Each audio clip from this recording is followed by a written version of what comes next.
Here is a challenge. For the next 5 minutes, don't think about pink elephants. Can you do it? Most people fail in this task. Even though we never usually think about pink elephants, if you actively try to not think about them, it becomes almost impossible to stop. The same is true for your cravings. Though suppression might seem to work at first, it actually makes them worse. This was shown by one researcher who believed that thought suppression compels us to do the very thing we are trying to not think about. To test his hypothesis, he invited women for a tasting test of two similar chocolates. Before bringing in the candy, he asked the participants to think out loud for 5 minutes. One group was instructed to suppress any thoughts about chocolate, while the other participants were free to think about whatever they wanted. And as expected, the group that received the instructions not to think about chocolate reported fewer thoughts about chocolate, but also ate twice as much of the candy. This is also the reason why most diets simply don't work. The more dieters try and resist a certain food, the more their mind becomes preoccupied by it. So how can you overcome cravings without pushing them away? When you are on a diet, don't deprive yourself of your favorite foods because it will only increase your cravings. Instead of deciding you won't eat fast food or cupcakes, devote your energy to the idea that you will eat more healthy food. A decline in unhealthy food will automatically follow, and you will have a much easier time sticking to such a positive challenge. Another way to overcome cravings is by merely observing them. When the unwanted urge appears, allow yourself to notice it. Observe your breath and what you are feeling. Then imagine the urge is a cloud which dissolves and passes on by. This technique, inspired by mindfulness traditions, is especially useful if you want to rid yourself of an unpleasant habit like smoking. So smart idea number 1, don't suppress, observe your cravings. Life is full of temptations. You may be offered a chocolate chip cookie right after you have started a diet, or find a pack of cigarettes just as you have resolved to quit smoking. These situations are willpower challenges, a challenge in which your immediate desires fight with your long-term goals. So what makes you able to exert self-control in these situations? The strength of your willpower, which consists of 3 powers: I won't, I will, and I want. First, your I won't power is the ability to say no even when your whole body wants to say yes. The second element of willpower is your I will power, the ability to do what you dislike now for a better future. Your I will power helps you accomplish those tasks that are both unpleasant and necessary to achieve your goals. For example, studying to pass exams and get a degree.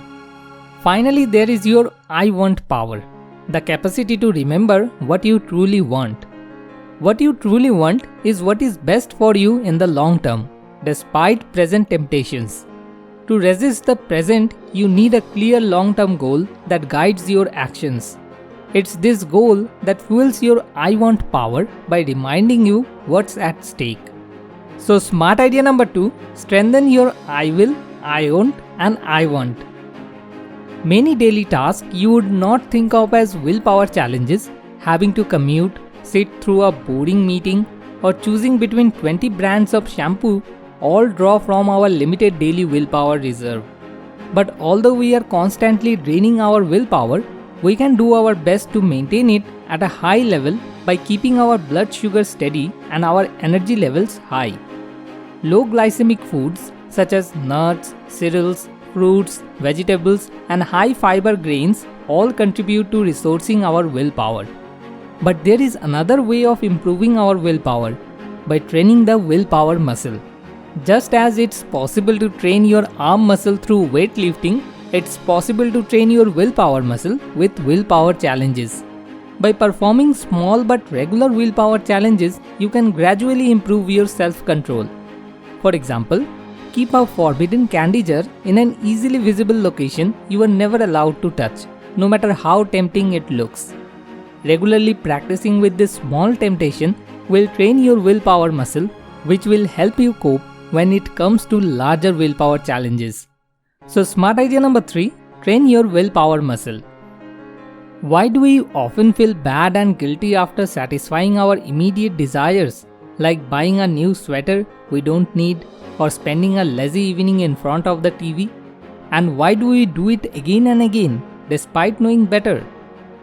Because your brain's reward system is not always your friend, and sometimes it leads you in the wrong direction.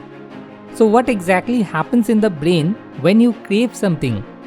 First, you see or smell something you desire, and just that is enough to activate the reward system in the brain. The system releases a neurotransmitter called dopamine, which activates the areas of the brain responsible for attention, motivation, and action. This dopamine releases can be triggered by anything we have associated with feeling good.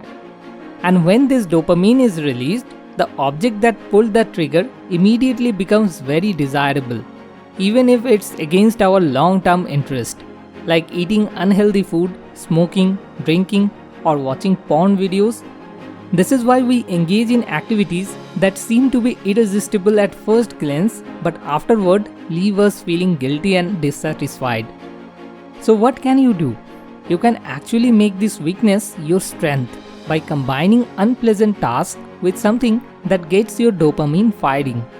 For example, complete your boring study task while having your favorite cup of coffee. So smart idea number 4, be careful of dopamine release. I have learned these things from the book The Willpower Instinct by Kelly McGonigal. You can buy the book by following the link given below in the description. Thanks for watching. More wisdom, more solution, better life.